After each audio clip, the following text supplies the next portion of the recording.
Avec nous, Monique Rubin, qui est présidente de la Fédération nationale des marchés de France. Bonjour.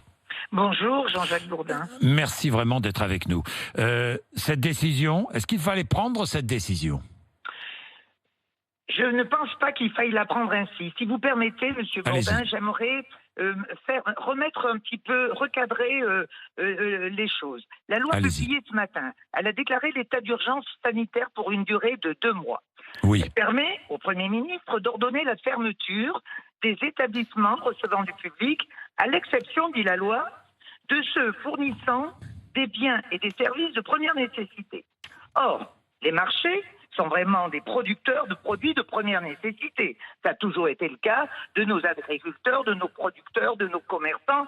C'est vraiment, on trouve les produits de première nécessité. Et dans ce même journal officiel de ce matin, il est paru un décret du Premier ministre qui interdit de façon générale la tenue des marchés. Toutefois, elle permet aux maires, sur avis des préfets, d'organiser les marchés sur lesquels les conditions sanitaires seront garanties.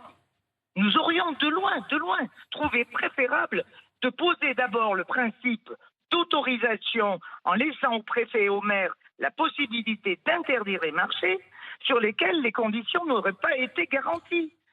En France, M. Bourdin, le principe d'autorisation prime sur celui d'interdiction dans le respect des règles. Nous, ces règles, on les exige de nos professionnels depuis le début de la crise.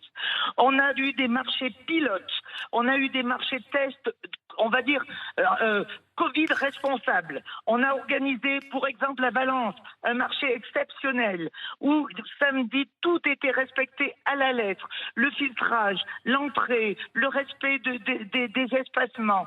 On a pu proposer tout cela. Alors pourquoi anéantir d'un coup tout un pan d'activité de nos producteurs, de nos agriculteurs, avec toute cette production qu'il y a aujourd'hui, sans pouvoir permettre vraiment cette garantie. Monique Rubin, je comprends vos arguments.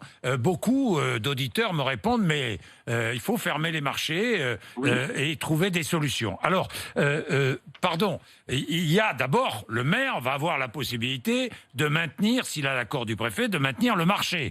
Tout à fait. Nous allons voir comment les maires vont réagir. Ça, c'est la première chose. Ça, maintenant, ça repose dans les mains des messieurs, mesdames et messieurs les maires. Et évidemment, parce qu'il y a des marchés qui sont évidemment essentiels.